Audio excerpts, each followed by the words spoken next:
Okay, welcome back to the Finley Formation. This is Brandon. This Gage. And this is Jared. All right, we're coming off of week 10. A lot of things are starting to shape up now a little bit. A lot of like playoff implications are definitely there now for sure. Yeah. I think a lot of questions from this week, though. I really feel like there's more questions still. Like teams you think that are just out of it, teams you think that are just ready to go on a run, and I really felt like that you were going to see that start this week, but it Mhm. didn't. Like it just ended up with more questions. So, I mean, I guess one thing I'm talking about there is definitely the Dolphins Bills game. That one was like, all right, we know the Dolphins are selling. They started trading players. I think did they fire their GM? GM's fired, yeah. GM. Yep. And so you're thinking, all right, they're selling, they're folding, and they come out and play their best game of the season and beat the hell out of the Bills. Not even like a close game like the last one was. They just beat the hell out of the Bills. Yeah. And you expected the Bills to ready to be, to go on their playoff run and start doing something. No, they No. look like shit. Yeah. Hopefully, the Miko signing does a lot of good for him. That'll be a big deal. Hopefully. Yeah, Yeah, I think the takeaway I think we were talking about last week when we were doing the pick'ems was just like the only thing that gave us a little bit of pause with Buffalo Bills was their run defense, and it came to fruition during this it game because showed. A-Chain went for like 188 and 2 touchdowns, Yeah, Yep. yeah, that which I was mean they controlled the game. It's hard to put a finger on this Bills defense. I think their offense is going to be good enough with Josh Allen at the helm and the way James Cook is running the ball. But their defense, I don't know. I think they play really good pass defense. I think that's why they did well against the Kansas City Chiefs. And I don't know. It's kind of concerning going into late in the season and into the playoffs if you can't Yep. stop the run. That yeah, you're kind of hoping for, like going up against a team that doesn't have a really good run offense in the playoffs, but that's usually not the case. So right. I don't know. It's tough. You opened up last week's podcast was like, I still don't know what the hell is going on. I feel like Yeah, that's the case after week 10. yep, Still, it's yeah. almost like a week by week thing. Still more questions, Hmm. and it's crazy because ever since I think it was 3 or 4 weeks in a row, the Dolphins gave up a 200-yard rusher. Um, their defense has actually played better. Hmm. It was like almost like their pride finally had enough, and they were like, "All right, they broke and was like, we need to do something here." Right. And I thought James Cook was going to run all over them. Was just going to keep going, and I thought 200 yards for him for sure against that defense, Well, but they held him. he could have. He averaged 4 yards a carry, Say he only had which 13 isn't carries. great, but Yeah. he only had 13 carries. It's like I know he had that one game when he went 13 carries for 200 yards, but he's not Barry Sanders. He needs more Yeah, than 13 carries, man. Hmm. yeah. I think, So and they get into that rhythm sometimes where they don't pass, but also, I mean, they were down. Like Yeah. they were never really. I don't remember how if they had led in that game or how much they ever did, but it seemed like they were down the whole game. So it was like, and by the time the second half come along, they were having to fight back. I think it was what 21-0 at half It or was, something like yeah, it that. was, yeah, something like that. Mhm. So, I mean, yeah, I still think they had a chance to be able to run to get back in it. But you know how these teams do; they get in panic mode and abort the run pretty quick. So, Right. but speaking of the Dolphins, before we get too much into our recap here, before I got way ahead of myself, we do have a question from our Dolphins fan, Kale Brady, sent in a question for us. So I'm going to read that off. Like to get to these right off the top there, and yeah, we always like doing these questions and letting people hear our answers right off the bat. And let's see here. It says, and speaking of the Bills, I guess too. So, should Bills be in panic mode after loss to Dolphins? That's a question from Kel. Yeah, I mean, of course, Kel just likes to talk a lot of crap. So, I don't know if Kel, I don't feel like this is talk crap. I think this is a pretty legit question. But if he's talking trash, he's probably more talking trash on his Dolphins. Like, well, if they're going to lose to the Dolphins. yeah, I So, mean, there's that too. but yeah, he does like talk trash, but I don't Yeah, think he is here though. yeah. I don't know. I think if they lost to any other team, I don't know if we'd have that question. But I don't I know. I'm mean, pretty sure if they lost to the Titans, he'd probably still ask the same question. yeah, okay, maybe.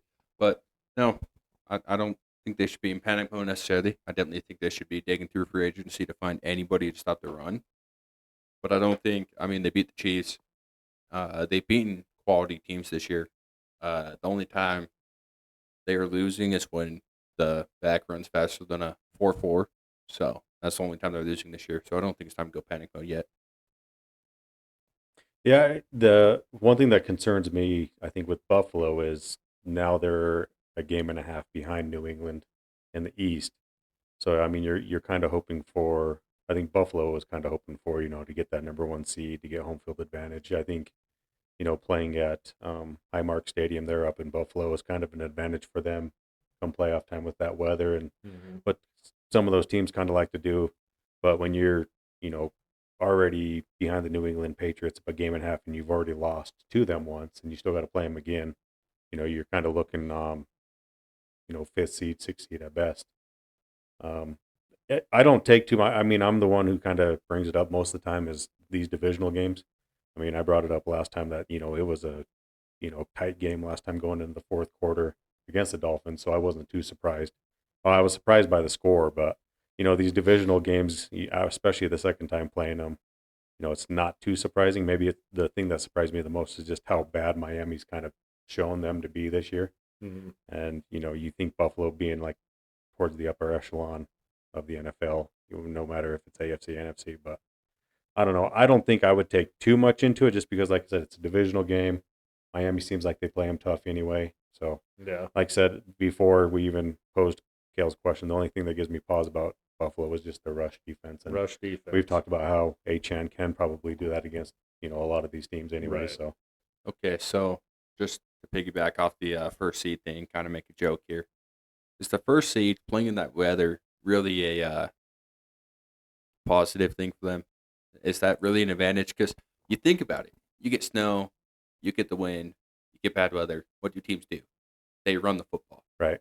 So maybe they want to be on the road and go That's- play in warm weather, and hopefully the team's trying to pass against them. Yeah, Yeah. maybe. I was thinking more, so maybe not so much the weather, but just playing at home at that stadium. I think that environment's kind of cool. Yeah. I don't know. I mean, Kansas City's kind of gone in there and handled them a couple times in the playoffs, but Yeah, the environment always awesome being at home, but I do think because of the bad weather, December, January, right. maybe that's what they're planning for. Yeah. is to Maybe go on it's the road. better if they have to go through like LA or something. Playing Yeah. a dome or something like Go that. through the Chargers. Yeah. Yeah. I mean, to answer that question, I would probably say that I would say part of them needs to be, it's more an urgency for sure. They need to figure it out and they need to do it. They need to acknowledge it. I don't know if it's panic is the right word just yet, but they're getting close. I think it's close to pushing that button and trying to figure it out. Because the one thing is, too, it does seem like once they start getting beat up, and especially in this game, they weren't able to pull their offense out. They weren't able to do it. And normally you see some, Josh Allen magic there, and that just didn't happen. And they weren't able to run the ball, and they weren't able to, well, I guess, like you said, they didn't have the opportunity to run the ball, or they went away from it.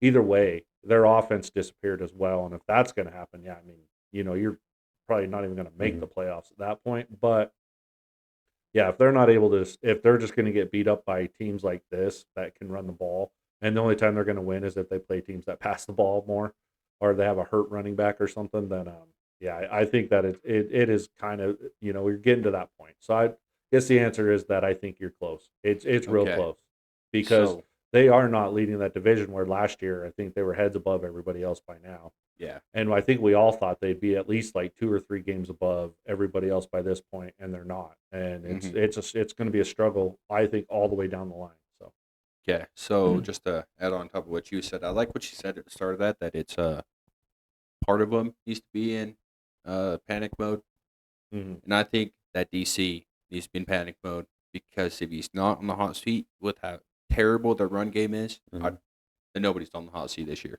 right, Like he is, I think he is guaranteed.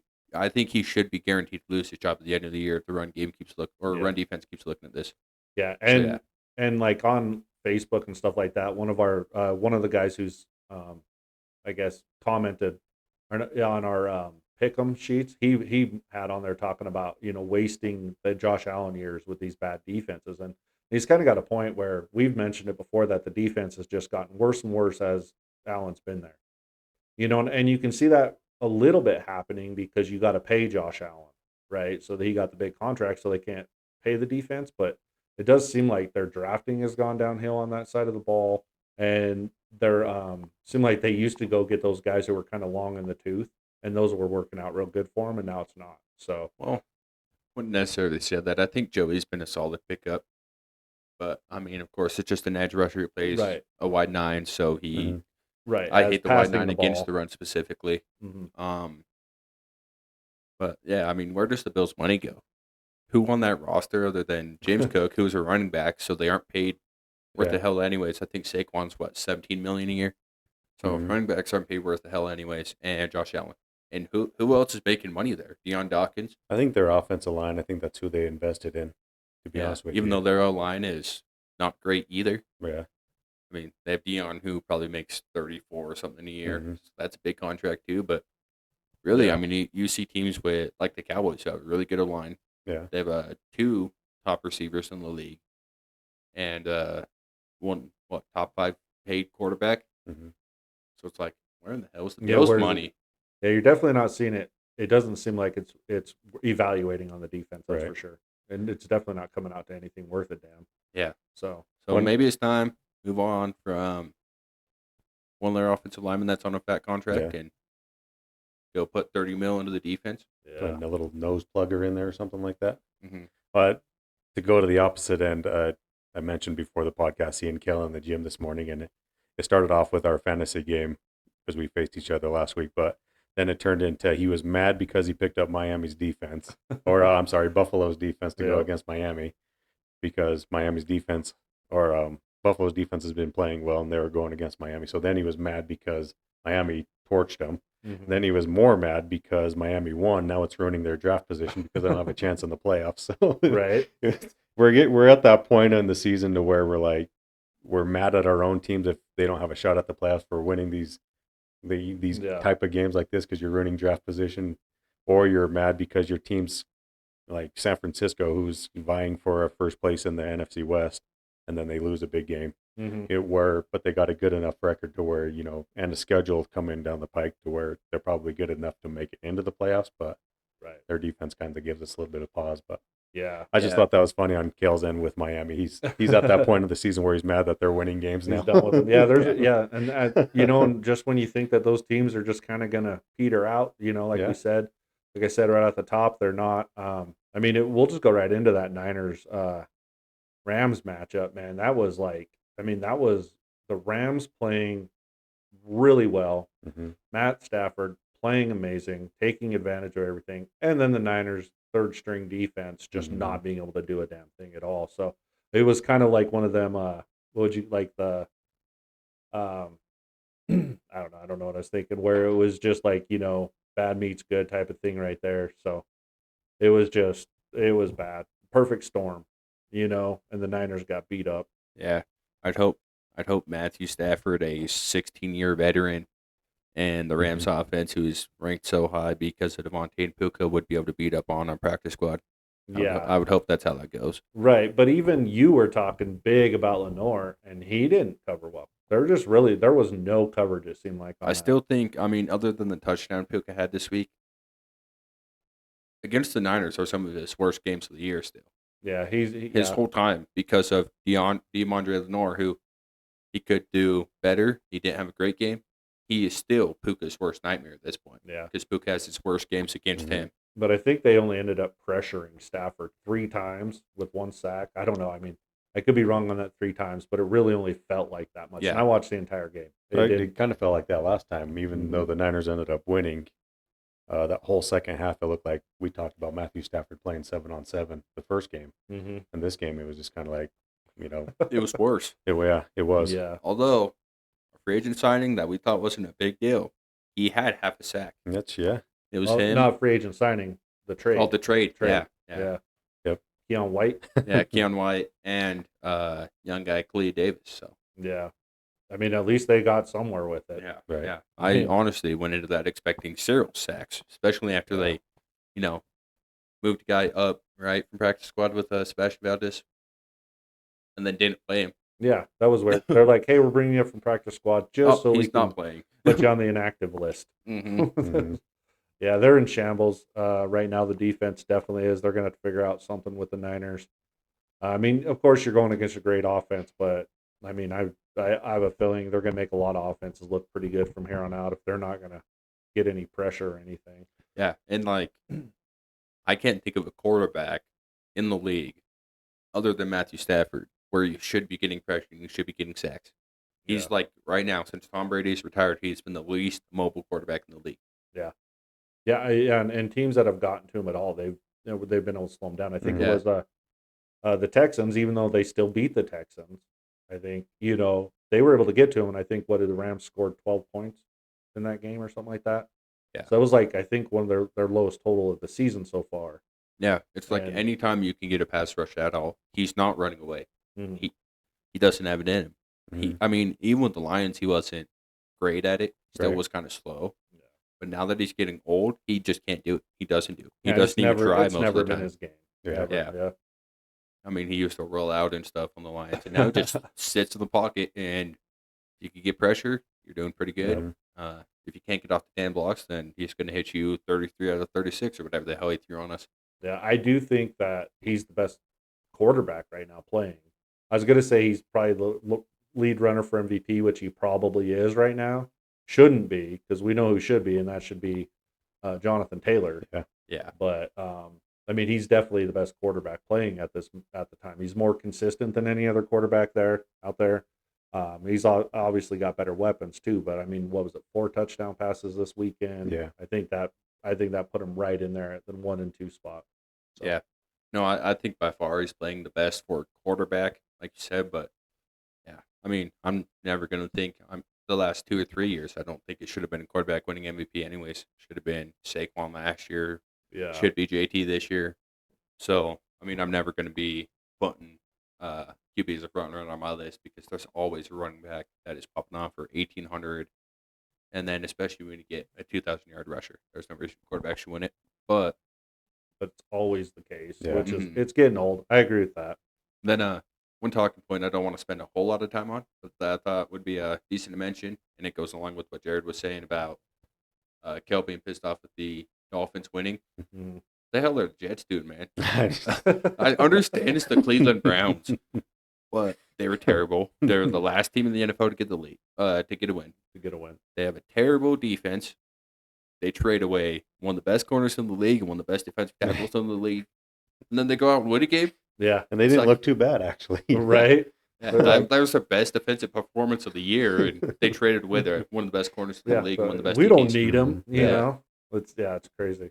Yeah, that could come down to a tiebreaker. I guess. Maybe the Browns were thinking like, hey, let's kind of, we're going to be tied maybe overall record with these guys. If we end up tied, maybe we get the first overall pick over them or something like that. So- I don't Like that's what the Browns need again. know.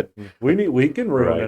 another first round draft pick, our first overall pick. We can keep doing this. Yeah, that's Yeah. funny. I like that. I think we're all in consensus during picks last week. I think we all picked Cleveland Browns to win. Mhm. I was just like, I don't know.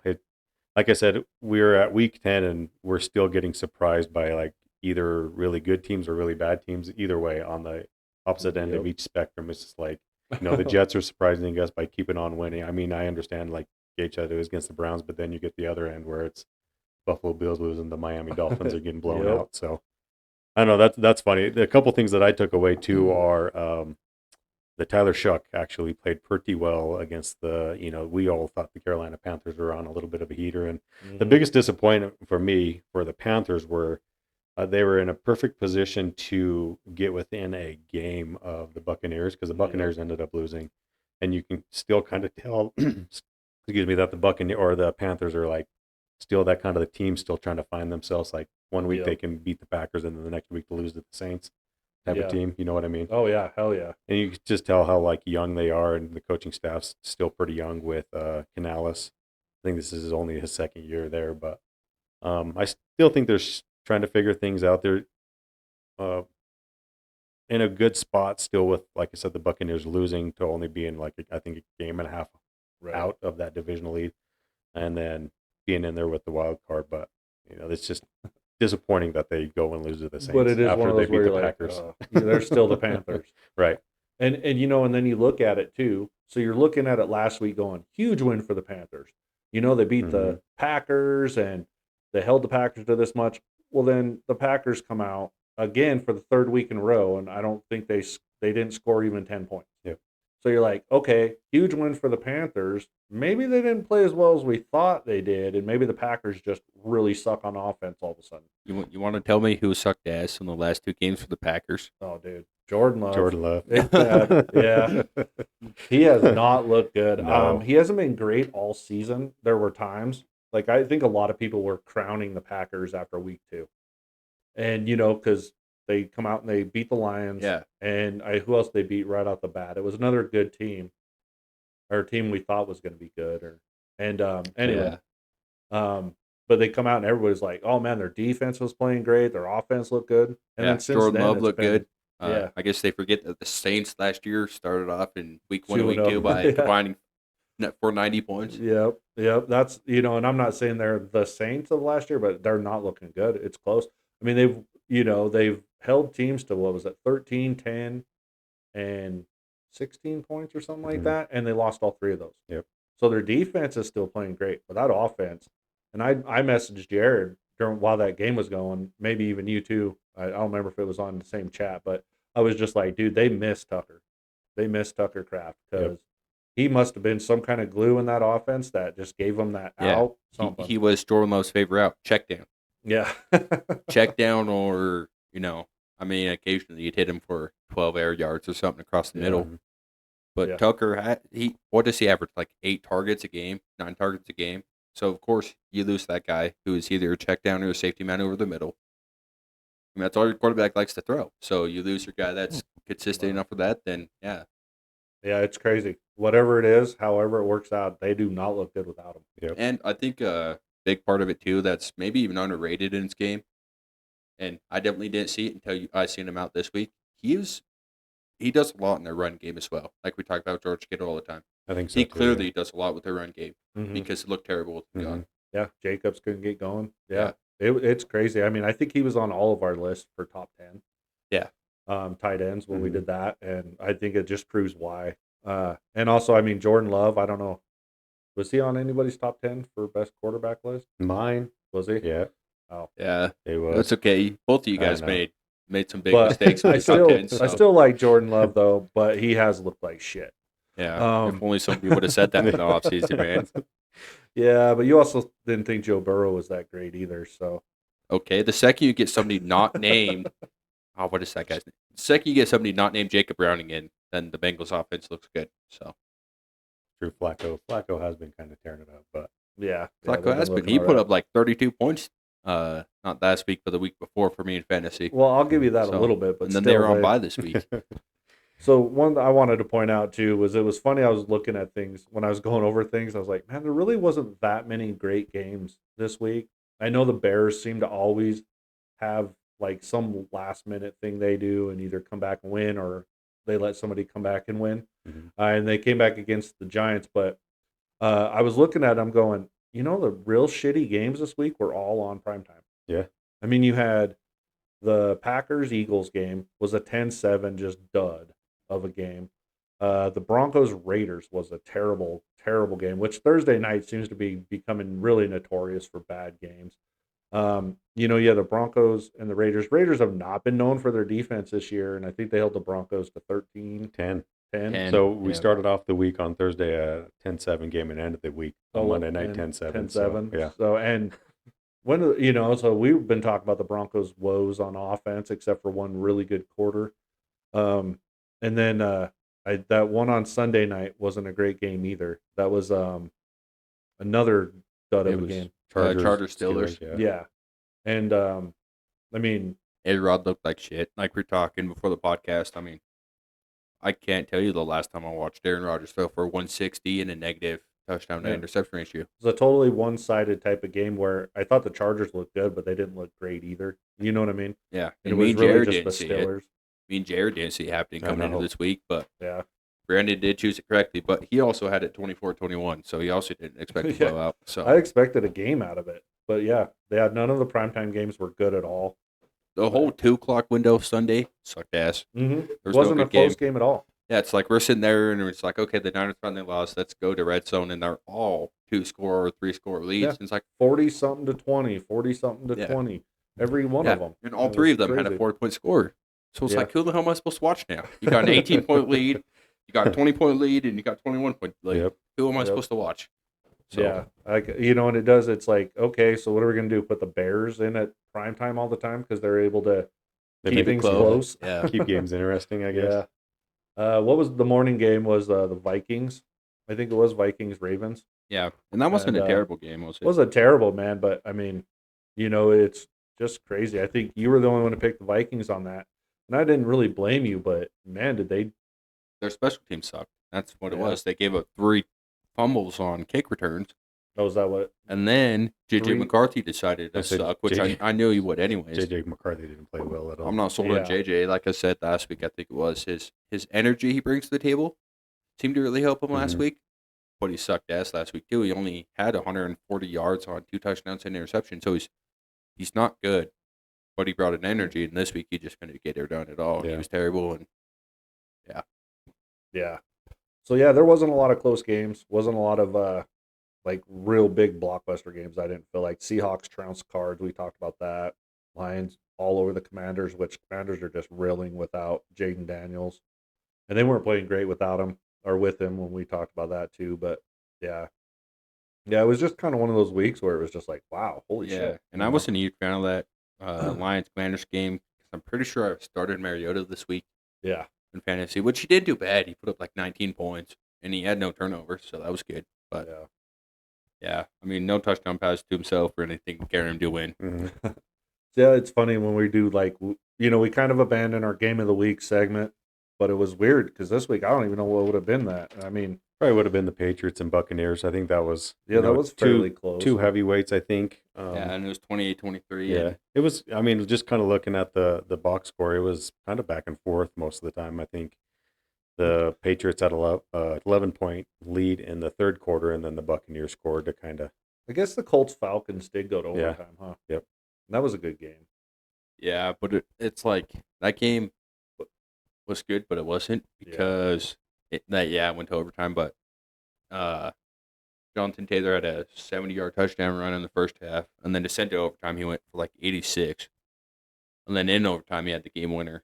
So it's Mhm. like it was a really close game, but I don't know if a lot of people like to see one running back do everything Just for a do team. everything. I don't know how many people. I have fun with that. I really love the run Mhm. game, but it seems to be old school for people that like Yeah. just heavy run game. Yeah. And even the Falcons had 2 touchdowns from Algier, and Bijan sucked. Right. That's what I was about to say too. I bet the Falcons fans and all that are kind of looking at the Colts going, "Oh, that's how it's done when you got a prime back." Yeah, you That's don't how we split should it. do this. Yeah, just let that dude eat, man. But they do. I mean, Algier's good too, so I get what they're doing there a little bit. But man, just let Bijan rumble. Mhm. Let him do Yeah. his thing, man. Because I mean, hell, the Niners they should do what Kyle did last year, even though he shouldn't have. I mean, Jordan Mason was leading the league in rushing yards until CMC came back, and then he got 2 carries a game, Mhm. yeah. and it just went straight to Saquon or straight to Christian. But I didn't mean to step on you over the Bucks Patriots game because we did talk about that one being a big game. So I Mhm. agree with that one too. That was a pretty good game. Yeah, and I wanted to mention it.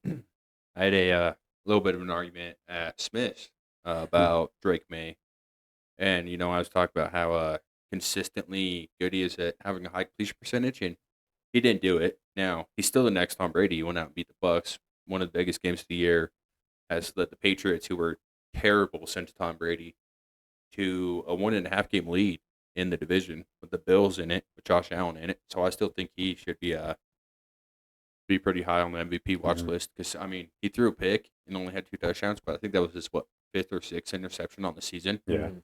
going Yeah, he into- should still in be 10 in weeks. the running for sure. Right. Yeah.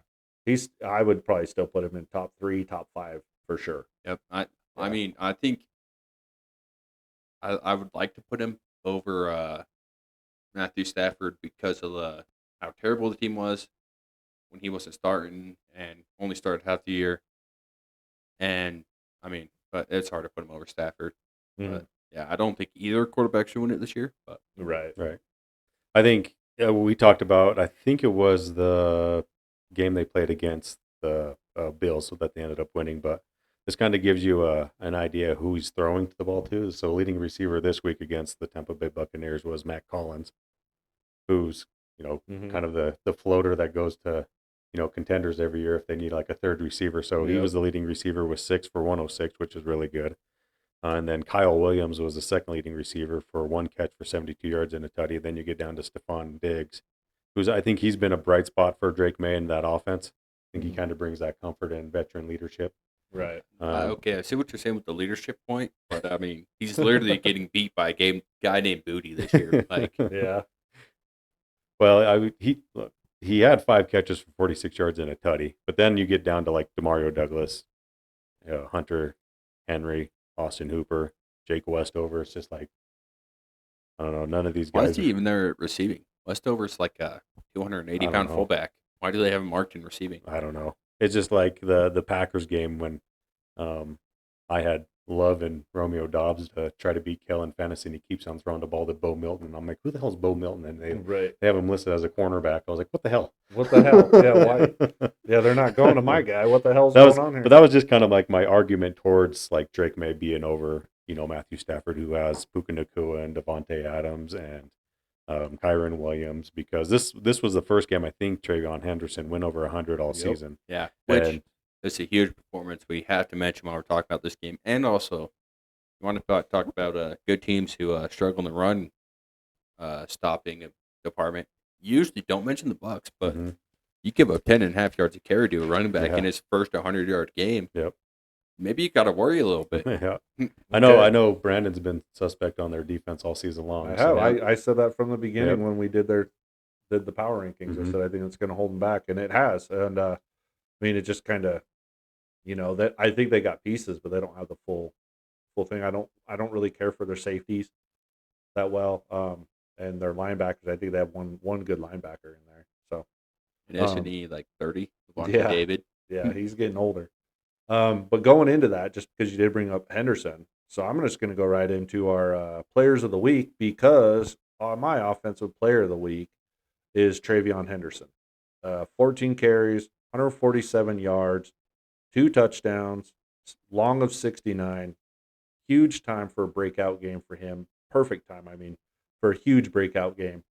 This was perfect because, like you've mentioned it, like as in Drake May, he was kind of struggling with his accuracy a little bit. But I honestly, I think they were kind of making it bad for him. I think actually in the coverage there, it seemed like when we'd watch it, it did seem like they were taking receivers away from him. Yeah. So it looked bad, but at so yes, he was struggling. Not to mention his And- O-line did not hold up as well as they had Right. in So- previous games. So. And so he was 16 for 31 and almost just barely over 50%. Yep. And so, I mean, for this kid to finally come in here and just be the feature back, they didn't really run that other Jennings guy. Stevenson was gone. And for him to actually be able to break a couple and actually get into this defense and take off, that was huge for this. He basically kind of won this game for them in those huge runs like that. Put a And lot of pressure on him. So, you know what's really sad about that? Averaged 10.5 yards a carry, had 2 touchdowns. mhm. And NFL coaches are going to be like, oh, Ramondre's back. Too bad you're getting 3 carries a game again. Yep. Yeah. Because NFL coaches refuse to Mhm. move on with who they started at the start of the Yeah, year. their depth chart seems like stuck in glue, a lot of them. Yeah. It's weird. I think man. the only like they're team, cemented in. yeah, not to cut you off, but the only team, because that reminded me, that's actually like stuck with a hot hand is Carolina. Mhm. They stuck with Rico, Yeah. and Hubbard's only getting like 3 or 4 carries a game now. It's just like, Yep. well, yeah, why wouldn't you stick with the back that's Yeah. getting you the yardage that you need to win football games? He got like 600 yards in Mhm. 5 games or whatever Yeah. it was. Yeah. Stick I with guess that. Kyle Shanahan's doing that. I don't know how many teams would keep their $50 million a year quarterback on the bench, even though he's been available to play, but not Mhm. 100%, just because their backup's doing okay. I don't know how many teams would have Right. made that switch either. Just them and the Cardinals. Yep. Yeah. And then on my honorable mention for offensive player of the week, I had Devon Achane. I mean, we could put Jonathan Taylor there pretty much every week. Almost, it seems Yeah. like he actually was earning it. But I felt like with the games that those two played, I would have put Achane there if I thought that if that game meant more. I mean, it was real bad for the Bills, but it didn't really mean that much for the Dolphins. But that's the only reason I chose Henderson over Achane, because Achane went 8. Okay, too. so you did 2? Well, my honorable mention was Achane. Oh, your honorable mention. Yep. Okay. My offensive player of the week, and I think Jared will like it because I like how you mentioned him. I got Tyler Shaw here. Tyler Ah, Shaw, however you okay. want to say it. He Yeah, was what is it? Shook? Shook, I think. shook, I think something so. like that. Shug. Yeah. We're gonna He- call him Suge Knight. And we'll always know. Suge Knight, yeah. Yeah, so he was 19 for 27 for 282 and 2 tugs. And that Suge Knight comment, we already got a player nicknamed that. It's got to be Big Trent. 'Cause Oh when yeah, he he had did. That's true, yeah. when he had that purple reward Yep. He thing looked on, just like him. looked just like him. Yeah, look big pimping. Yeah, but yeah, Tyler Shook was 19 for 27, 282 and 2 tugs in his third NFL start Mhm. against a 5-4 Panthers team that we talked about being on a heater. They got a decent secondary with a really good CB1 and JC Horn, and yeah, he went Yeah. out there and he played his game and He he did, played real yeah. well. I like that one because the Panthers defense has played really well at times. And Alvin know- Kamara still can't do a goddamn No. thing for my fantasy team. No, he can't. He can't do a damn thing for me. Yeah. I keep starting him and Yep. starting him because eventually they're going to have to lean on him and they just won't do it. Well, you don't have a running back this week, so you're kind of screwed. You're going to have to find somebody. Yeah. You want to make a trade? Let's make some trades. No, I like that one. I was actually looking at him. He was going to be my first pick, but then I actually started kind of looking into it, and I did pick Devon Achane. Oh, okay. I I'm did sorry it. I stepped on you. No, there. no, you're good. I liked it because now it kind of gives me a little bit of a talking point on him. I picked him mostly because Miami ended up at time of kickoff, they were 8.5-point underdogs. He went out there, like you said, 22 rushes, 174 yards, 2 tutties. He also had 6 receptions for 51 yards. So it just kind of shows you that, Miami still has these types of weapons with him and Waddle, and Tua actually played fairly well besides that opening drive pick, I think, that he ended up throwing, but Right. Bills didn't do anything after that. I think he ended up being like 15 out of 21 throwing the ball. So the Bills really didn't get any pressure on him to make mistakes, but they didn't have to with Devon Achane. The team's not going to make the playoffs, but they still got players like him. Yeah. Kind of goes to show you that See, even bad teams have good players on their team every once in a while. Right. I wouldn't consider him a good player, though, because he didn't have to do anything. Like, he runs to stop 4, so That's true, his yeah. line opened a hole, and then boom, he's He's gone. gone. So it's like, Against the Bills, he's not a defense, good too. player. He's just Yeah. fast.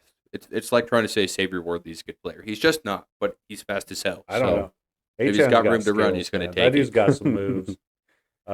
Yeah, and I like how you put that though. Like they still have pieces, so I think the person who's going to take over Mike Daniels' job is going to have some pretty good pieces in Mhm. place, at least on the offense. Did they already get rid of him? No, but Mhm. I think think they're it's going coming. to? I'm more being prophetic in that, saying I that. don't think they're going to.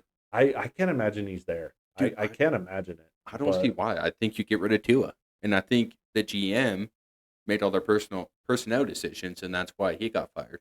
I don't know, man. Not the 'Cause first. He's played Mike McDaniel. I mean, he almost has a winning record as the Dolphins head coach because he's had previous good seasons, and as Tua gets shittier, the team gets shittier. I mean, maybe I don't. I wouldn't do it. I would get rid of him and start over, in my opinion. But I kind of get your argument there a little bit. Like maybe see what you do without.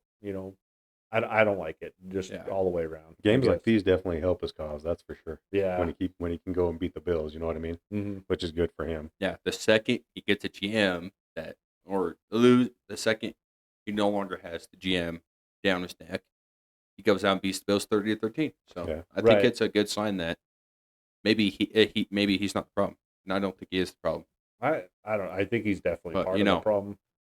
My coach takes have been very hot recently, but I mean it's just you see certain guys, especially the offensive play callers like Shanahan, who can't win a damn close game because they have terrible play calling, and I don't see that with McDaniel. I just see a quarterback who really loves to throw at the defense, and that's what I see as the big problem with Miami right now. Well, even if he stays there, but kind of more just to further my point and what I was picking back off Jared there. I still think they got some pieces there. If they're able to keep Waddle and Achane there and keep those guys there, whoever's going to be the coach next year, whether him or not, I mean, they're not starting bare. You know what I mean? There is players like I think what Jared said. And I like that point. So, okay, defensive player of the week. You go ahead. I'll let you start this one off. Okay, so this one maybe shouldn't have been defensive player. He wasn't the top performer, but I chose a rookie who played a big part in a big win, and I chose Malachi Starks. So yeah, I had only one interception, but if you watched the play, it was a hell of a play. He ran from midfield almost to the numbers and made a good jumping grab right behind the receiver, I think it was, because he was a little high. and they were down 10-3 with 6 minutes left in the half. And of course, it was Minnesota's ball. So if that turnover doesn't happen, this game could have gone a very different way. So goes like the I like rookie that, yeah. Malachi with this one. Yeah, we talked about last week how Buffalo's defense took shape. I think how they wanted it to when they made that trade for Gilman. Put Gilman and Starks back there deep to where you can move Kyle Hamilton more around in the box or be your nickel or extra linebacker, extra rusher, whatever. So I like that. I like you kind of get Starks on the field at more of his natural position and back there with a veteran like Gilman. And I think you're kind of seeing some positive things Okay. with that. So did you accidentally say Buffalo? Did I? I think Okay, I I heard think you Did threw I me say- off a little bit. Did I say Buffalo? Yeah, I think you Or, meant Baltimore. but Baltimore, yeah. I was Sorry. sitting there like you screwed my brain all messed up, Yeah. man. I was like, wait Well, a minute. What But, yeah, really threw me gotcha. through a loop is he talks about the Bills, but then he talks about the defense with Gilliam, and the Bills fullback is Reggie Gilliam.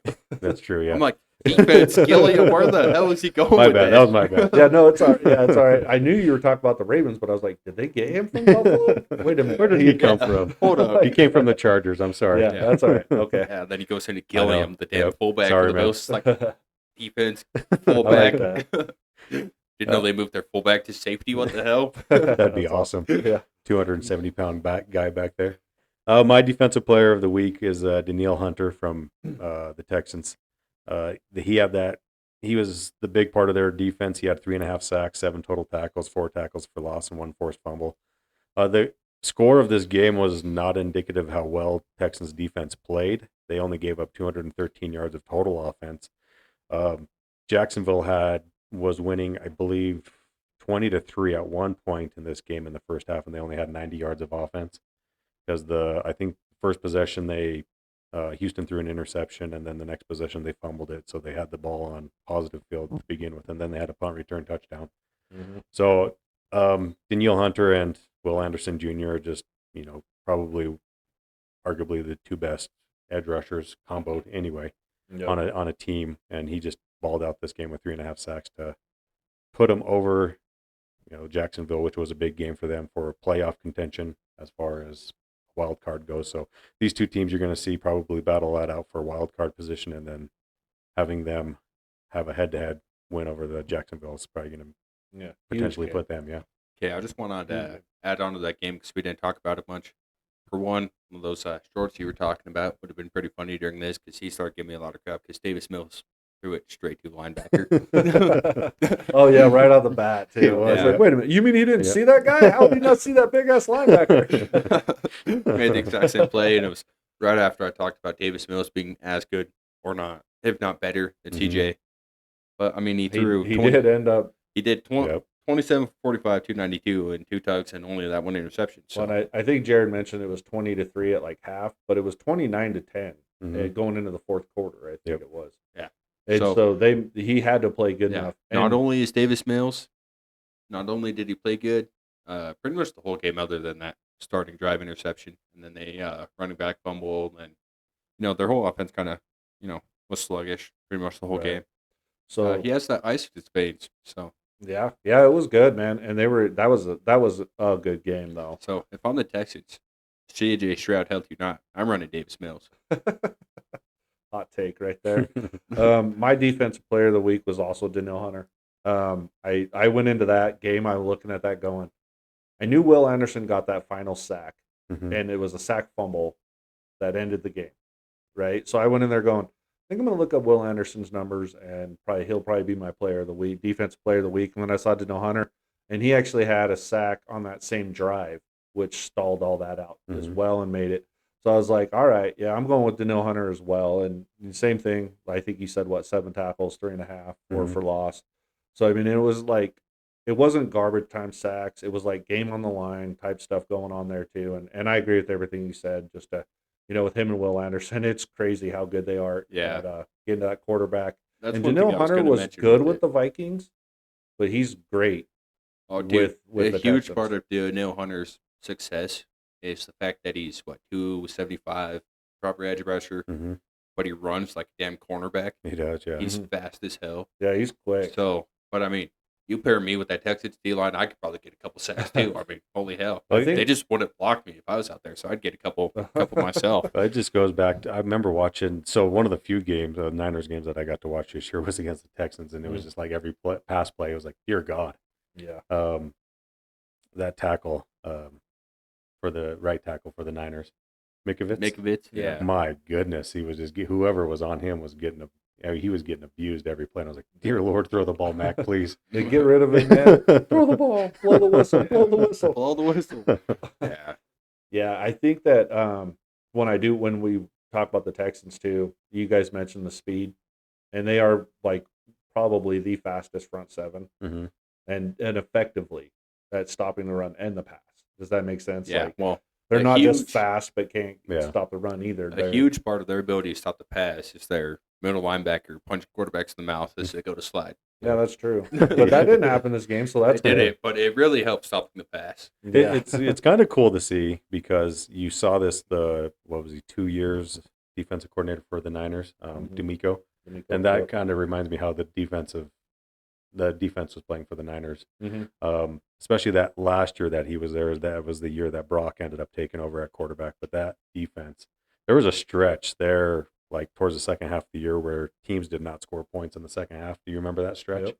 And it was just like watching that defense, how fast they were from front to back. Just, I mean, watching the Texans just reminds me of that. Oh, absolutely. Yeah. I Yep. wonder if with D'Amico, it's like, can't game plan worth the hell, doesn't know how to watch film. Second, he sees half football life. Oh, he knows what to do to stop your ass. Yep. Can't watch film, but he sees you live. He'll stop you. Okay, so we're going to go on now. We'll go on with our listener picks and our picks. So we had a tie, 9-5. It was Dalen and Bushelman and Jared, our own Jared Carter, tied for this week's at 9-5. It was another shitty week for picking. Like, it was tough, is what I'm saying. Yeah. And that 9-5 ended up winning it. We had, I think somebody on our listener picks had 9 losses. Oh, wow. So you weren't the worst this week, Gage. Yeah. So as far as our picks go, Jared led out the way again at 9-5. I was in the middle again at 8-6, and Gage was in the end with 6-8. He come up bad. So that puts this week wasn't as close as last week, but last week I was like this close. I was like 3 points between 3 different games away from taking first place last week. So I just want to point that out. right. So that puts Jared in the lead at 101 49 and 1. All right. I am in second at 95 55 and 1. So he's got a 6-game lead on me. And Gage is just falling behind bad at 84 66 and 1. Ooh. So that puts you 11 behind me and 17 behind Jared now. Yep. So that's not good. But there's time. 6-7 weeks Yeah, left. So. Somebody's got to pick the underdogs, That's man. true, yeah. I don't just be like, oh, DraftKings takes this list. Cool, mine too. No, and it is funny that like there has been games that just were like that close that could have went your way. So Yeah, I'm like 1 point off in like 8 games to not be behind him. So- It's crazy. we're going to talk about the Dallin Bushelman. You went 9-5. You tied with Jared, and we didn't bother. I didn't really bother with the tiebreaker because we only had 7 people that participated this week. This is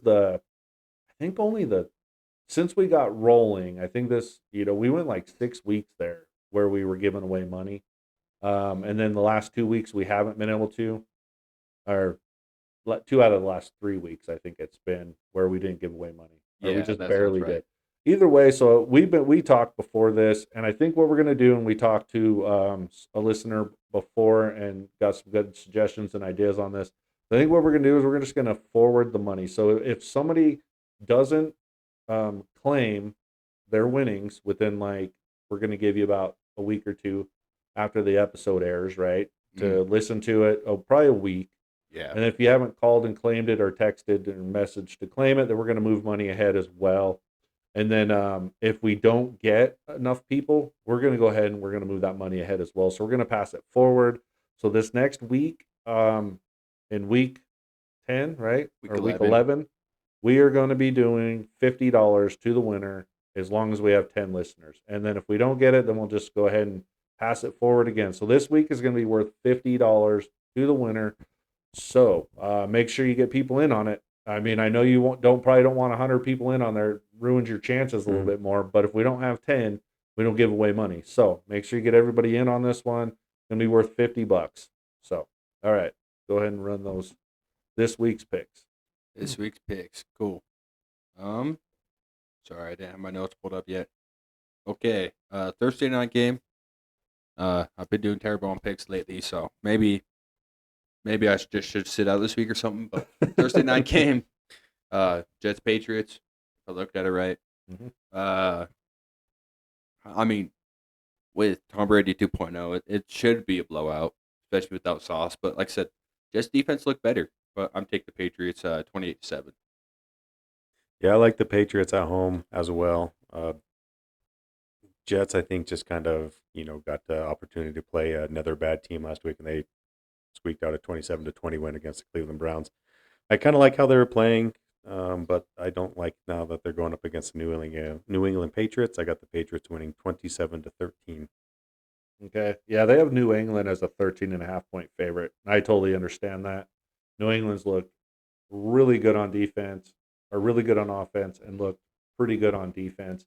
Things are coming around. I mean, they held the Bucks in check for the most part. I think the Bucks ended up with 20 points in that. And aren't the Bucks up there averaging like Mm-hmm. 28, 29? They're in the tops of the league, I think. Yeah. And so they were able to hold them. So I like the Pats big time. I think they're gonna. I got it 31-10 Patriots, and yeah, they should be able to handle this Jets offense, and that is really And what's left of their defense. yeah. Mhm. I mean, it was pretty crazy, man, because Clavon Chason and whoever their DN is, I didn't realize how good they were until I really paid attention and seen why they traded Keon. And they're some damn good Mhm. DNs. Yeah, They're, They do, yeah. Baker was running for his life for a good bit. Mhm. Yep. Okay, next game will be our first Sunday game. Is this one overseas? Yeah, it is, yeah. Should be Hamburg or Munich. Munich. Munich, Munich. and that is the Commanders Dolphins. I know this looked different at some points. Mhm. Okay. Okay, so we got the Commanders versus Dolphins, and you got without Jaden. It's just the toilet bowl, basically.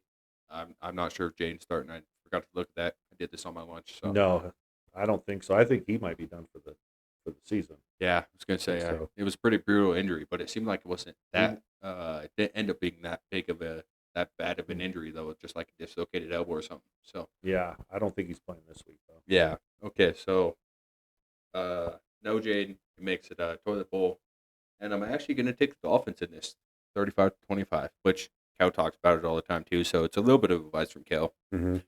They suck just enough ass to clinch not making the playoffs, and then they win games to screw their draft Yep. capital. Yep. I like this one as well as the Dolphins coming away with a victory. Commanders defense, we talk about it, and we talked about it all offseason about how they wanted to run it back with the same group of guys, which wasn't a bad thing. But when you're losing or giving up 55 points in an NFC Championship game, you would think that you would get a little bit better on defense, and they didn't. And you can tell they gave up 44 points pretty easily to the Detroit Lions last week. And I think the Dolphins can score a little bit more points, but I think both teams aren't that great. So it's going to be a little bit closer than it should be, but it's going to be 23-20 Miami Dolphins. Yeah, they got Miami as just a 2.5 point favorite. Which I understand. The Dolphins haven't really earned any respect, but I think that they're going to win this one pretty big, in my opinion. I like Achan against with this matchup. I think that he could have another game like he did. I'm going to go Dolphins 35-20. So not much of a different score. Did I just hear a Miami Dolphins sweep? Yep. Holy hell! Kale's going to be pissed because now they're really not going to get a good draft pick. Oh yeah, yeah, Right.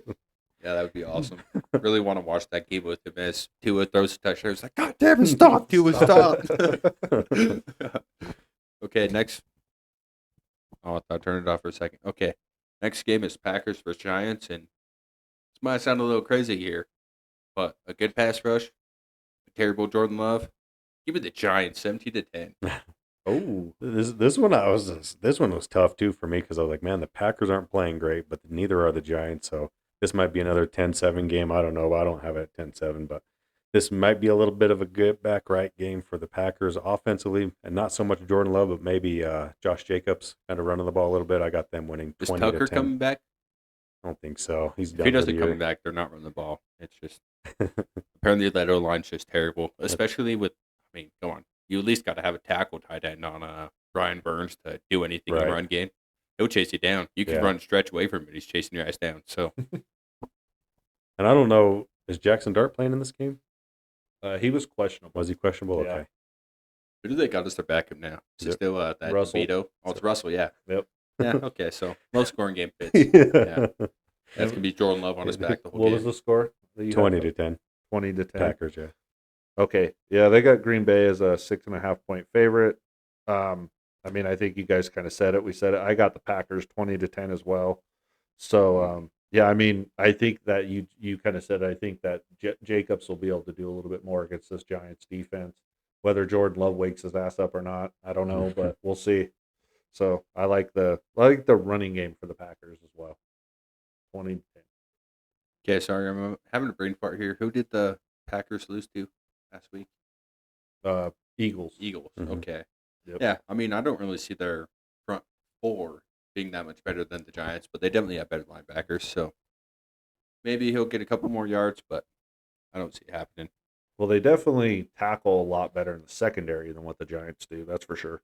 Yeah, that is true. Yeah. But I mean, with Brian Burns, you don't got to worry about the second level. He's looking like a whole new man this year, man. It's pretty crazy.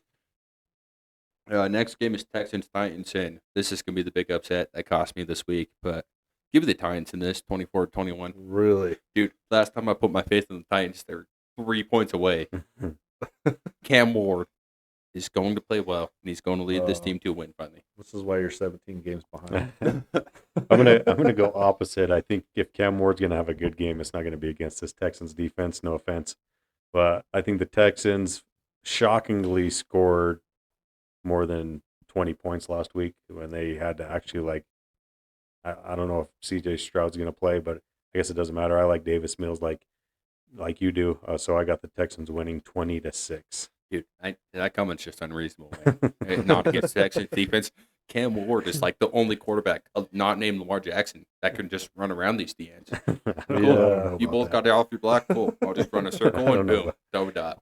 Okay. And then his So, receivers probably drop. I was it, gonna say but he can throw a dot, but his receivers never catch him. So he'll run 50 yards to run away from Will Anderson and to no Hunter, and then probably gain 2 because he had to take off. Yeah, I don't know if I'll pick the Titans, even in any game again this season. If I have, I don't even think I have yet, but I don't know if I will.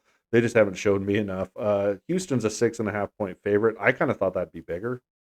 To be honest with you. Disrespectful, Saturday. But The Titans have kept it close in almost every game this year. We need to man. go back and see how many times Gage just picked the Titans of them for them barely to lose a game. Yeah, Right. they played close in almost every game this year, man. They've been blown out like two, maybe Yeah. 3 times. so in I 10 don't even games. think the Titans get a touchdown in this game. I do think that they'll get a couple about 3 field goals. I got the Texans winning at 24-9. Cam Ward's personally scoring 3 on the ground. I will eat all those words I just said if he does. But and I will yes, Dude, I will. He's eventually got to Come figure back. out his top 5 receiving I'll core co- cannot catch up with I'll ball. come back next week and just let you berate me. And I Yeah. won't say anything if Dude. the Titans Well, win this game. I mean, I won't lie. They're probably losing. If he doesn't go score their 2 touchdowns or 3 touchdowns that I have them scoring by himself, but I think he could do it. I'll be surprised if they even come within that spread. to be Well, honest so with you. they played earlier in the year, 4th game of the season, and Texans won 26-0. So Yeah, see, one of the 3 blowouts this year. So, dude, last time I put my faith in him, it was a close game. So okay. maybe Cam Ward's listening and uses this spot. Oh yeah, he's coming back again. He's got We're gonna my go back. ball. We're gonna go ball out. Yeah, but nobody else has got his back on his team, so it won't matter that you do. Like I said, three touchdowns. He's gonna score them all himself. Yeah. In fact, he might be a quarterback I pick up because I think all my quarterbacks are. Maybe hurt when or you're playing 43 Madden, he years might old. do that, but Okay, next game is Panthers Falcons, and I really wanted to choose this one as a blowout, but I think it's in Atlanta this time, right? Mhm. So I mean, they'll probably have Bryce Young jump before the game or something. That's the type of fans in Atlanta. But I mean, I'm still taking the Panthers, but the Falcons are going to come back with a vengeance, and it's probably going to be 31-24. They're actually I going like to it. do something on offense this time. right, this one's probably going to be a little bit closer than the 30-0 last time they played. Atlanta, one of those teams you kind of look at their record and they're 3-6, and it's just like, wow, I didn't realize that. I thought they were a little bit better than that. Mhm. Obviously, they're not because they beat the Bills just doesn't seem too long ago. Right. Kind of The only time they could do a damn thing is when it's a terrible run Right. defense, and that's because Bijan is only good enough to Right. beat terrible run defense. Yep. Right. But I got this one. I got Panthers winning this one, and I think I had Falcons winning last time they played, and they got blown out 30-0. So I got the Panthers winning a close one Yeah, to keep their playoff hopes alive, 24-23. yeah, that game Okay. still might go down in the books. It's your worst pick of the year, though. Mhm. Pick the Falcons over. Yep. That was crazy. They got Atlanta as the 3.5-point favorite, Mm. and I don't know why. I don't know if it's just the Panthers really just haven't looked that great the last couple of weeks. Even their win over the Packers was kind of overshadowed maybe because of how the Packers were bad again this week. I don't know if that's why they kind of got them down, but I like the Panthers in this one. I do think that they're going to be able to run the ball against the Falcons, even though they're not going to be able to pass the ball much against the Falcons. But I do think they're going to run. I think Rico himself is going to be able to do it, and then Childer is probably going to be able to add in some yards there. I think it's going to be 30 again for the Panthers, but this time the Falcons will get about 17. So we'll say 30-17. Cool. I like it. Okay, next one is where am I? Okay. Next one is Vikings Bears. And man, I put my confidence in the Vikings last week. It didn't go well, but I'm gonna do it again. Gonna say the Vikings win it 27-24. But This was a tough game, though. one thing we forgot to mention in the weekly recap, and I don't know if we talked about it last week. Caleb Williams only threw for 220, which Oh. is under Dang. what he needed to be. And I think he was only on pace by 7 yards last week, Mhm. or last time He we was talked just about over 4,000. Yeah. it, just over. Yeah, so Yep. he might be under projected might be now. under, Might be yep. under Yeah, because he 4K now. needs what I think we talked about it like 240 yards a game or Mhm. something like that. Yeah, and he only Oh. put up 220. It's It's like funny. I put that 235. on my notes to remind myself to talk about Caleb Williams, and I still forgot to talk about Yeah. Caleb Williams. Dude, it's so funny. We had such a huge argument about it. Now he's so close, man. Yeah. This week I got so this is going to be a revenge game for the Bears after week 1. I remember it was like a primetime game, I believe. And the Bears kind of had a big lead in the second half, and then J.J. McCarthy looked like terrible the first half. Then he came in the second half and had, I think, a rushing touchdown, a couple passing touchdowns or something, and made him get the NFC Player of the Week award. I remember that, where he didn't deserve it, but For the first week of the season. I think so. Yeah. Do you remember that? And so Yep. Vikings ended up squeaking that one out when the Bears had, every intention of winning that game, where they should have won that game. So I got them winning this one. I like their trajectory. They play nothing but close games, so I got them winning 24-21. Okay. They do have Minnesota as a 3.5-point favorite. I don't know. I don't know about that one. I know that the Vikings, I feel like they should be better than they are. I keep getting this feeling. I know their quarterback play hasn't been great. I don't know why their defense isn't playing up to par. I don't know why they're, falling down. But I'm going with the Bears in this one. This one was a tough game for me to choose because, the Bears, I don't know, like they're either, like we said, they're in close games and they were able to sneak one out against the Giants. Giants should have had that game last week, but the Bears were able to bring it back. I think the Bears are going to probably have to do something like that again. I agree with Jared. I got it 30-27 Bears, but this one was tough. I almost went with the Vikings. I'm just not. It's hard to trust what the Vikings are up to. Yeah, So, I think my thing with the Vikings here is eventually an NFL head coach is going to learn. You give it to Jordan Mason, you win football games. Somebody's got to learn it eventually because yeah, anytime he gets the ball, he's getting 5 yards. yeah. It's They just they need to pound the rock with him, but He runs they've gone hard to as hell. Aaron Jones pretty much. Yeah. That's their guy. So. yeah. When Aaron Jones was down, Jordan Mason came in and played Mhm. great, ran 5 yards a carry. So I think maybe Kevin O'Connell will eventually realize that you give to Jordan, you win. You get to 30-year-old Aaron Jones, you lose by 8. I think you might have turned your mic off. Nope, she's still going. Nope, that was definitely louder though. Yeah. Something happened. Cool. Next game is going to be Jags Chargers, and I'm taking the Chargers 21-18. You're going Chargers. I got the Chargers as well. After last week on how well they played on offense, we talked about how losing Joe Alt for the rest of the year. I believe he's out for the rest of the year. It was going to kind of hurt him, but hopefully they kind of figured it out. I don't know on with their offensive line, because the games that Joe Alt doesn't play before last week, they were kind of running for their lives, or Mhm. Herbert was running for his life. He actually played a really good game last week. Jaguars, I don't know. They might be reeling after that big loss to the Houston Texans last week. So I got the Chargers winning 28-23.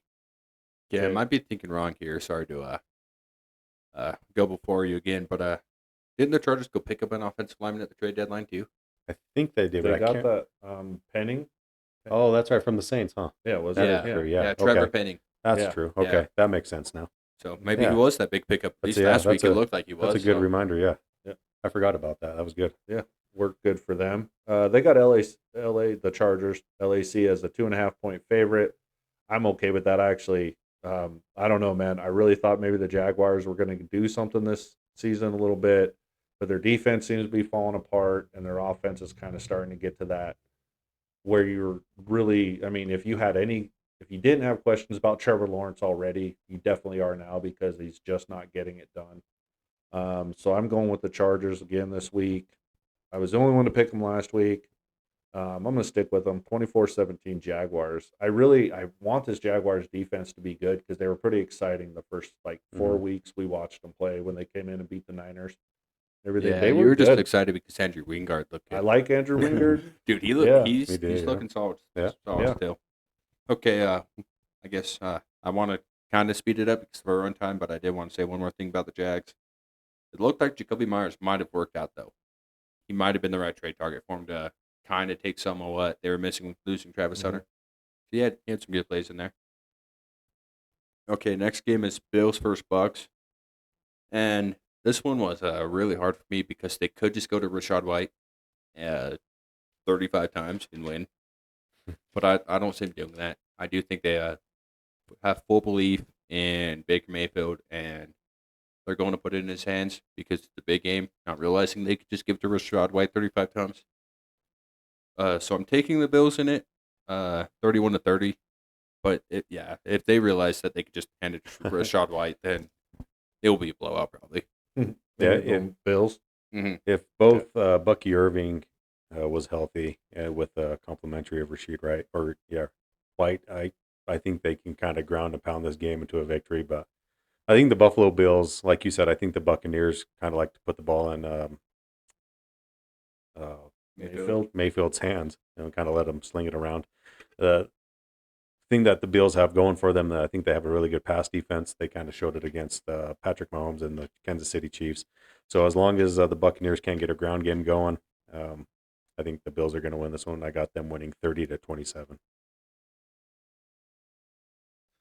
Okay, they have the Bills as a 5.5 point favorite. I was kind of shocked by that a little bit, but at the same time, they are going to Buffalo, and it's starting to get to be bad weather, like we talked about. And Bucks are a warm weather team. Sometimes those teams travel bad. I think the only team that actually doesn't really affect or seem to affect going north is Miami, because I don't know if they just they have to do with the Patriots, that whole division basically. They go up there all the time, but yeah, I don't know. I mean, you said it best. I think you're right. I like Rashad White, but I think Bucky Irving is the man there. I think he's that hard nosed runner. If he was playing, I would take the Bucks because I almost did anyway. But if he was there, I agree with Jared. If he was there, I would take him. I'm going to go with the Bills, though. We're going to go 35-28. And it's only because that Bucky Irving is not there. See what you guys are saying, but it's always a quick back that beats the Bills. I still think they're going to get theirs. It is never the guy that just runs you over. It is always the guy that can just run around the safeties. Right, but they're going to pass a lot, I feel they don't need their that's why I picked them. Right, I agree. But I just didn't like the Rashad White isn't the hard-nosed runner because it doesn't take a hard-nosed runner I think to beat he him. is kind of a hard-nosed runner. I just think, how can I say? I think Bucky's their guy. Let's put it that way. Yeah, and I that's think what you that's said. the one they like to give him that ball just to, when they do run the ball, that's who they go with when they run hard. Yeah. I think it seem like White seems like the passing down back a little bit more? The third down back and stuff. I think so, yeah. Yeah. Yeah. Which goes into being a little bit more quicker back, like Cage said. So okay. Yeah, that's what I was saying. I wasn't trying to say that I thought he Bucky wasn't a hard. You're just saying it didn't matter because Buffalo gets burned. Bills get burnt more okay. by the shiftier and faster back. Gotcha. Than they do the power back. Okay. Because I thought you were trying to say that Rashad could do that. I'm like, I'm sure he probably could, but yeah. Okay. I see what you're saying. Rashad White's style was better against the Bills. So my bad. Yeah. Okay, next game is Bengals Steelers. And I got this one in close game, but I have to stick with Joseph Flacco. Yeah. So I'm taking the Bengals in this 34-33. There's no way Aaron Rodgers plays back against his defense, right? Like there's no way, right? You got Bengals 34-33? Yeah. Yeah. I'm going to continue on with the Steelers trend of being good one week and being bad the next week, and they were bad last week, so they might be good this week against that Bengals defense. It's going to be close because I think Flacco can kind of torch them a little bit like everybody else has. So it's going to be close, but I got the Steelers winning 30-27. Okay, they got Pittsburgh by 5.5, which I think the first time these two teams played was Joe Flacco's first game with the Bengals, wasn't it? I'm not sure. I thought And the Bengals won too, didn't yeah, they? they ended up winning. I think it was like 31-29 or 33-31 or something. But I'm pretty sure that was Joe Flacco's first game there. 33-31. Yep. And so I was kind of surprised that they wouldn't make this a little bit closer. I know the Bengals defense is bad, but they're able to score and go along with anybody. In fact, the Bengals should have won their last game before the bye. If I remember right, they team Because come back on the Bears. Yep. Bears, yeah. So I had a hard time with this one. I almost went with like Jared, where it was like, dude, this Jekyll and Hyde Steelers team, and especially their defense. You know, you don't know what you're going to get out of this defense because they really didn't go after and get Herbert at all. They didn't really stuff them.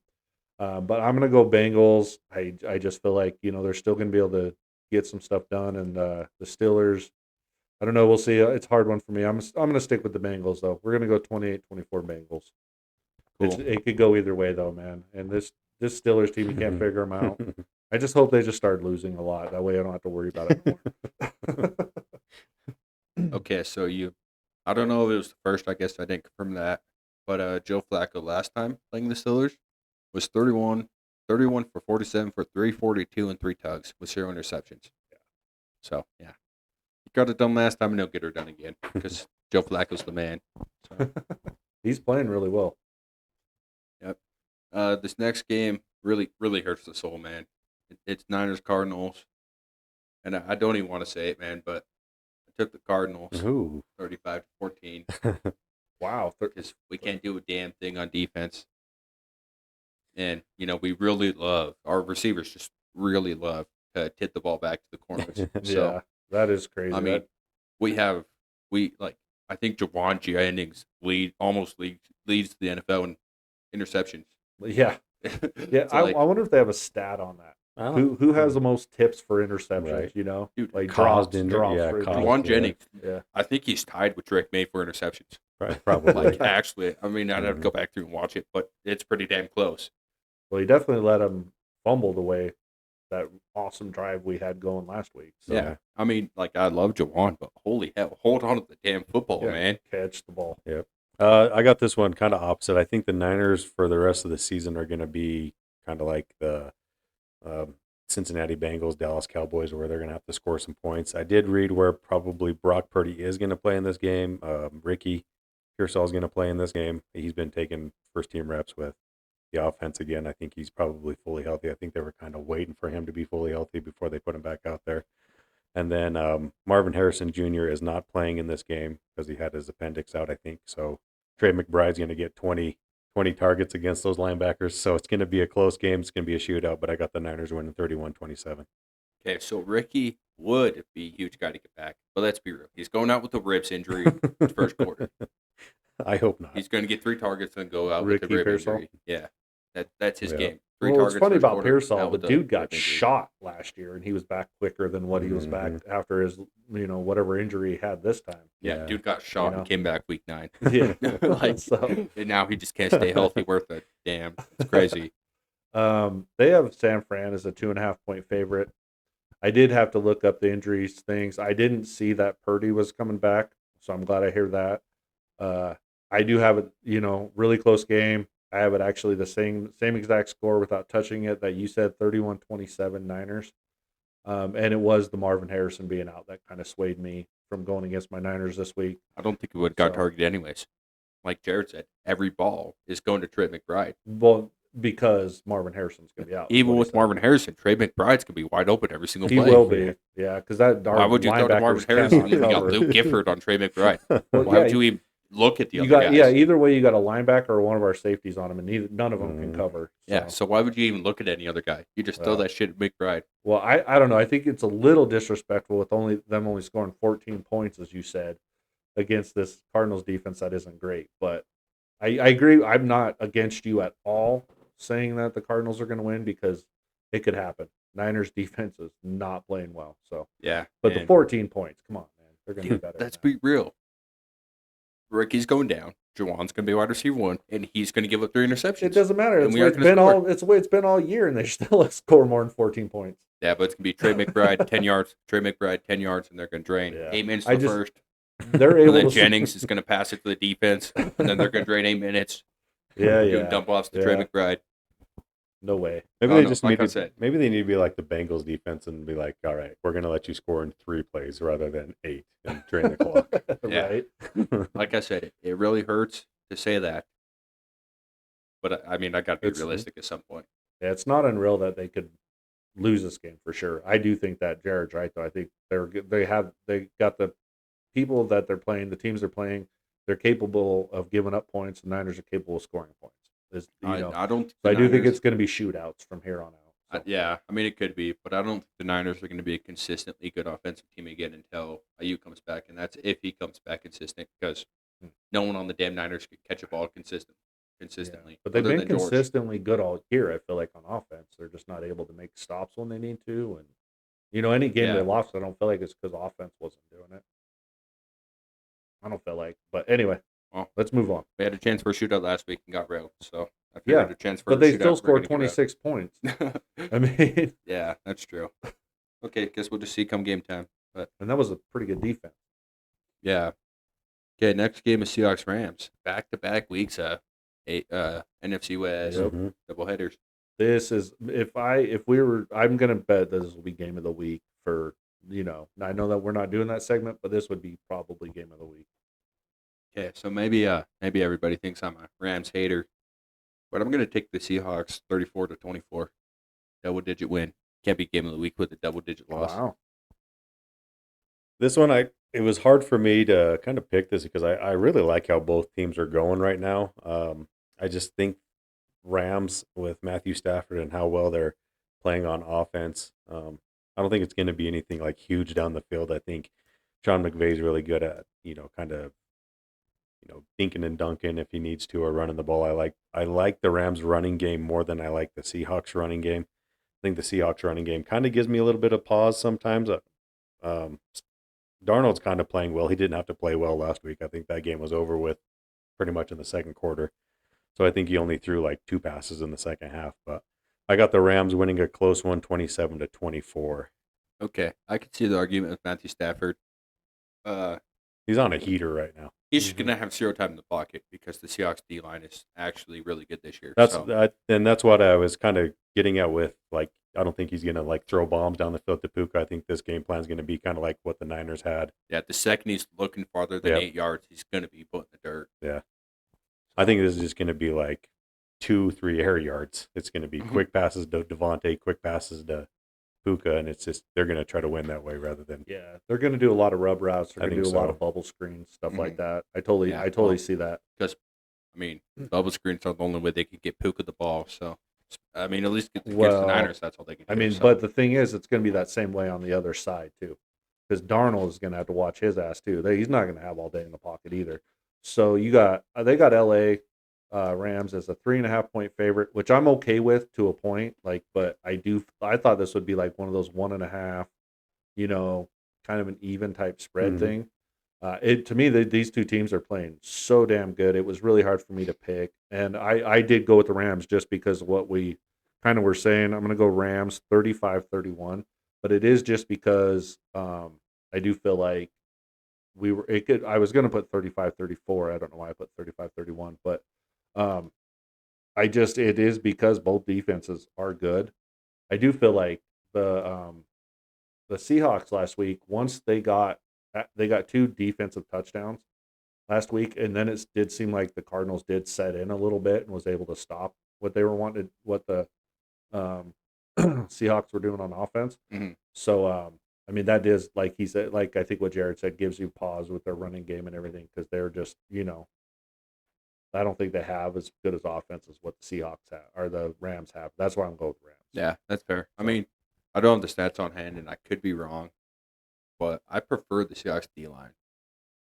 I mean, they're a good bit older, so they aren't going to develop, but I think I prefer the Seahawks D line than over the Rams. I think overall, probably. But I think as far as pass rush goes, I probably still would take the Rams defensive line Yeah, for pass I can rush. see But that. I think their DC does a really good job with their stunts and stuff to make it really good too yeah. for the But Rams.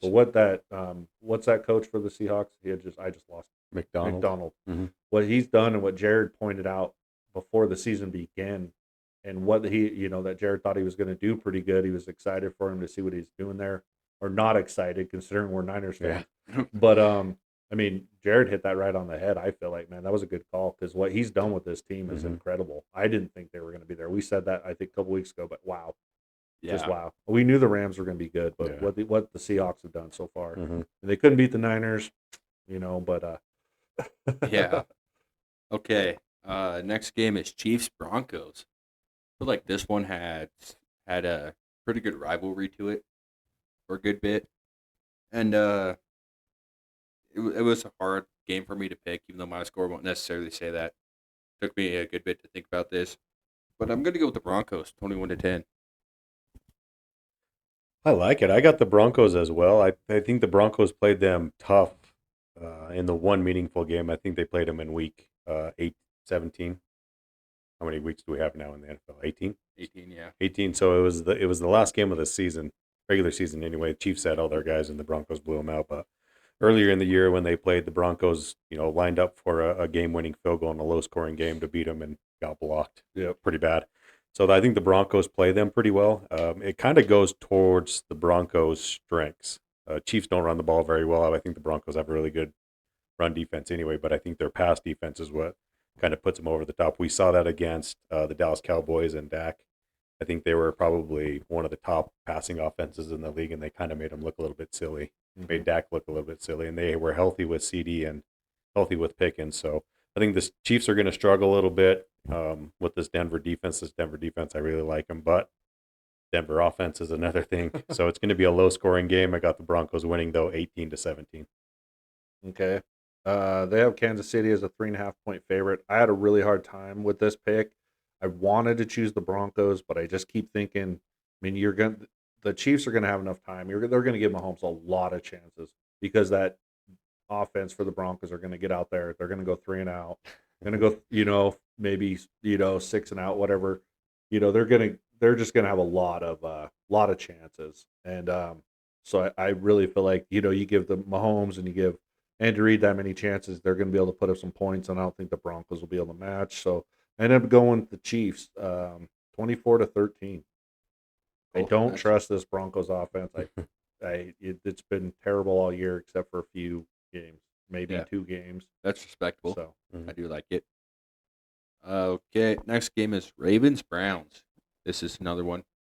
Probably gonna bite me in the ass. Probably part of why I went 6 or whatever 6 the and hell it 8? was, 6-8. Yeah, but I'm taking the Browns in it 10-7. I just lost to the Jets. Okay, That's it. okay. He's got to make. He's been picking the Browns and the Titans all season. They got to give him hopes. They're going to happen. It's Yep. going to happen. Dude, I don't care that they just gave up 27 to the Jets. They are still one of the better defenses in the league. It's just They are. Yep. for some reason, Denzel Ward had a couple off games. And one of them was against Jets. Yeah. If their secondary gets back to playing good, Schwessinger's balling out, D-line's crazy. They have everything it takes to hold any team in the league to minimal points. It's just whether their offense could step up or not. So what did you say the score was going to be? Score prediction is 10-7. Oh, real low. Okay. I like the Ravens and like the trajectory that they're on. I like their defense. I think Lamar's kind of getting healthy. I don't think he's fully healthy yet, but I think he's kind of getting there. He doesn't have to do too much these last couple of games, and when he comes back, it doesn't seem like he has to like pull his team out of the mud and go win a football game. They're just kind of out there on cruise control. It seems like. I think their defense is playing well enough to where he doesn't have to, do what he had to do in week 1 against Josh Allen, to where it was just a kind of turned into a shootout. Even then, he didn't have to do a whole lot. So the Browns defense can make him do a little whole lot, but I don't think the Browns offense is going to do a whole bunch against this Ravens defense. So I got the Ravens winning 23-13. Oh, and one more thing I was sitting there running through my head was this Ravens team with Lamar Jackson lost the goddamn Raiders last year. So that Yeah. was another thing running through my head trying to do this. And it So- kind of seemed like the Ravens, these divisional games can get a little tricky for the Ravens too. It seems like they drop some games sometimes against, last year the Bengals, I think gave them fits both games, and then did they lose to the Steelers pretty big one game. I think they did. So I- these divisional games can get a little tricky for the Ravens. So the Ravens weren't looking good early in the season, and they still put up 42 points on the Browns the first time they played them.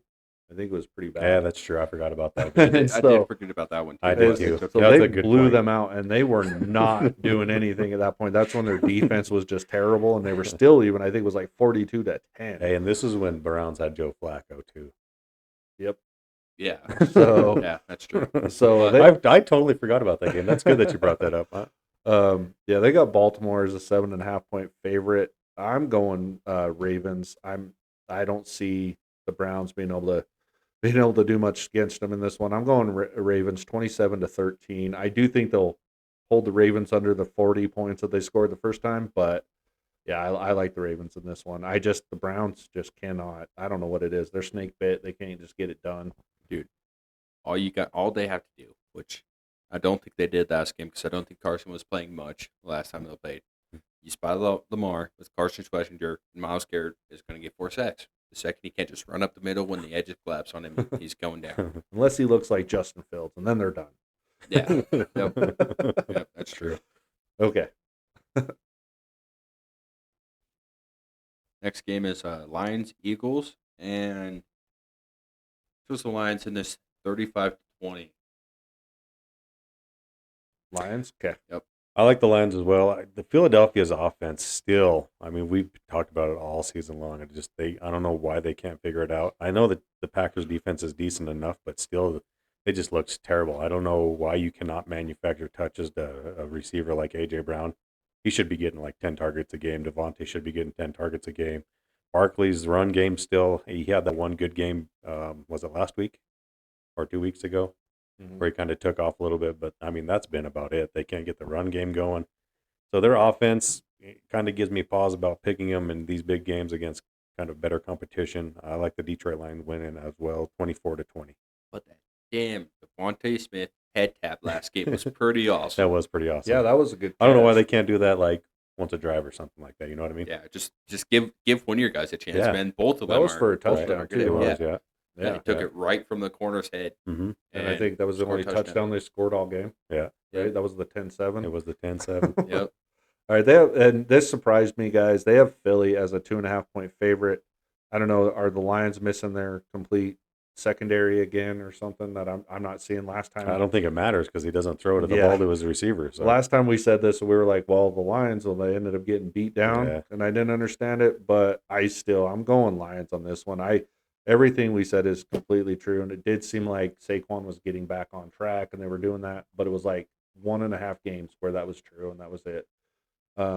I think it's going to be Lions are going to go into Philly. I think they're going to win this one 42-27 is what I put, and that'll be like garbage touchdown time for the Eagles at the end there. I guess there's one thing that could be a huge game changer here. They've been talking about enforcing the punch out rule. If you accidentally punch the player instead of the ball, and they used Jack Campbell's example. Who? Jack Campbell. The linebacker. Yeah, the linebacker for the Lions, and he basically told Roger Goodell to shove it. He's going to do it anyways. So if they start enforcing that, this would be a really good game, or a game I could really see them starting to enforce it here.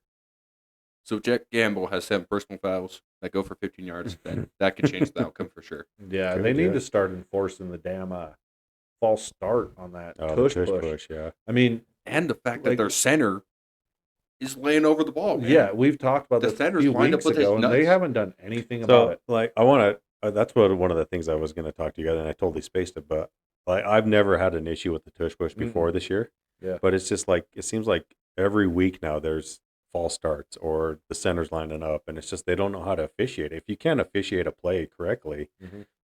it's already pretty much an advantage to the Eagles anyway.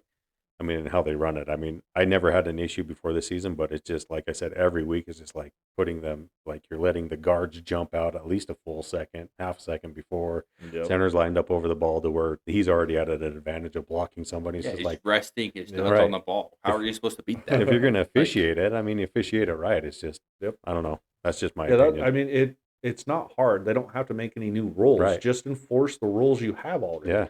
And you got this officiated. That's all it is, because they show it all the time.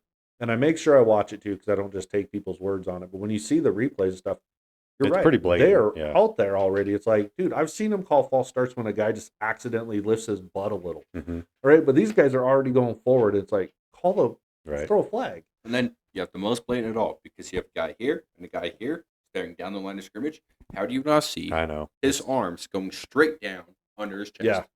Yeah. How do you not see With that? the center. Mhm. Totally agree. You can tell you just look at the arm on your side, and if it's out in Yeah. front of his head, cool, he's legal. If it's straight down from his chest, it's not legal. Mm-hmm. Like, And he can't move the ball forward, and he can't, yeah, This might crazy. be the last year we probably see it just because they can't officiate it right. Yeah, You know what and I there's a Yeah, lot of heartache over it. Mhm. yeah, I don't think Rodgers is going to leap to a vote this year. I think it's gonna be like my fans. They want to kill you guys, so Yeah. it's banned. Yeah, I think going back to just this game alone, I think the Lions, man, they finally, it feels like they're starting to use all their weapons again, because Jameson Williams got involved last week, and Mhm. that was a really good game he had. Kind of made me mad because they didn't go to Amon Ra that much. I have him.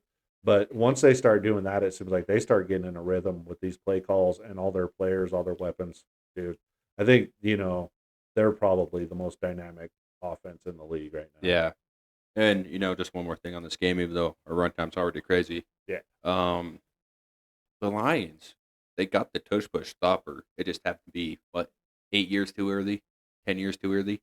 The Dominican Sue, Oh, that's he might have true. been I punching in the forgot. nuts and stuff, but he would have stopped it, I He forgot. was a about big him. boy. Yeah. and he would have ripped And the mean. center's helmet off and Stepped stuff. and Stepped he- on somebody's ankle. Yeah, but he would have stopped it, man. He was mean. I like. Yeah, that's a good he, point. He was mean enough. He was big enough. He could have stopped it. Mhm. So if only the Dominican Sue was younger. Okay, next game is Cowboys Raiders. This one was a tough one to choose again. Cowboys have a absolutely terrible defense. The Raiders have an absolutely terrible offense. But I think if Ashton Genty is going to have a really huge breakout game, that is the reason he was the first back taken, it's going to be against this defense. So I did take the Raiders in it, but I took it 27-20. I got this one as a higher scoring game. I think the Raiders are going to be able to score some points against this Cowboys defense. Everybody does. Gino might throw for 3 touchdowns, but 3 interceptions as well, because that's what seems like Gino does these days. I like Genty to be able to get some rushing yards in this game, kind of get him a little bit warmed up. He seemed like he had a decent game against the Broncos. I know he had a rushing touchdown, and then I think they were just down in the second half to where they were letting Gino kind of throw the ball, and that's kind of a mistake, seems like nowadays. But I think they can get some points against this Dallas Cowboys defense, but I like the Cowboys scoring points against this Raiders defense as well, so I got the Cowboys winning 30-27 in kind of a shootout. Okay. Cowboys. Right on. They got Dallas as a 3.5-point favorite. I'm okay with that. I actually, I feel like coming off a bye week, they did go out and get some defensive pieces on the Cowboys at the right time too, because they didn't have to play him right away. They're going to be able to get a defensive tackle in there, let him do his thing. Logan Wilson's going to be there, and then they got a defensive end too, right? Defensive tackle, defensive end, and a linebacker. I can't remember the So- D end. I know they got, was it Quinnen Williams they got? Yeah, they got him. Yeah, Is they he a got DN? Quinn in. I thought they got a D tackle too somewhere. They But got Logan. No, Quinnen is the DT. And Yeah, he got Quinnen's 305-pound Okay, defensive okay. tackle. well, then I I think thought the DN yeah. was kind of a no-name, but better than what I they think had. they ended up getting somebody. Okay. So, and they had a whole bye week to kind of hopefully gel. And I don't know, man. I'm surprised they bought and didn't win after all these guys. They might help them win a couple more games. This is I think this is one where they'll get a win. I don't think that those pieces are going to get them into the playoffs necessarily, but I think it'll get them this win. I like the Cowboys to win this one 34-17. I just have a hard time going with the Raiders. Okay, so you got them really slowing down this offense, though. I do. Yeah. And their best defensive performance of the year. Yep. And I could see that, but I don't know if that clearly wasn't a big enough name, or we'd remember it going to the Cowboys for the DN. And Logan, I don't know if they're big enough to, win win a lot of 1-on-1s with any offensive lineman. So, I mean, all they really did, I think, is now you're going to be double teamed on Quinnen. Like I said when we talked about the trade deadline, they're just going to double team Quinnen. It's going to be the same situation, I believe. Yeah. I mean, this could be absolutely a total another snoozer of a primetime game because this is the Monday night game. Yeah. So, I mean, it definitely could be to where it's just like that's what I'm kind of seeing 34-17. One team shows up, one team doesn't. Or, I mean, it could be the shootout that you guys are talking about or that you like. Yeah. I don't know, think man. it's just going to be a ground and pound. I think that Ash Genty, he's probably going to have like 150 and 2 touchdowns, but it's also going to be on like 25 carries. Yeah. So, Yeah, if those pieces don't do anything for the Cowboys, then yeah, I totally see what you're saying. it would definitely help. But and I Quinnen feel will like make some Logan stops, Wilson will but- probably end up with like 16 tackles or something, and not just because he's great, but because he's going to have to. No, I mean, he's definitely going to be probably the best tackler on the team now, aside from Quinnen Williams. I think Quinnen Williams overall is the better player. Yeah. by far. Yeah, and I really like Logan Wilson, but Mhm. he's going to have to bring back like the Cincinnati Bengals Super Bowl Logan Wilson type stuff here. Yeah. To make them viable. Yeah. But all right, so yeah, that was the Monday night game. That is going to be the game that you're going to put your tie-breaking points on. Just do the total score, but between both of the game itself, and then yeah, I mean, like we said, this week we're going to bust up the prize winning to $50. Did you say bust up the price? Yeah, Did you hear that? Bump up is what I meant to say. Bump up the So prize were you winning. like trying to do a mix? Was it a mix of boost and bump there? Yeah, Bust. yeah, I must have. Bust. I like the bust. Bust Yeah. up. We're Better gonna bust it bump up. up. Yeah, I must No, have. let's stick with it. We're gonna bust up the total. No, you made it weird now. We're gonna bump up the prize winnings to $50. All we're doing is just paying that one forward from last week. We didn't have enough people, so yeah, let's get enough people here on this one. Get people listening. Get people in there on Facebook. It's just Finley Formation on Facebook page. I got it up there. I will edit the prize winnings on there to $50 because we just decided that before the episode tonight. So, all right, we appreciate you guys listening and have a good night.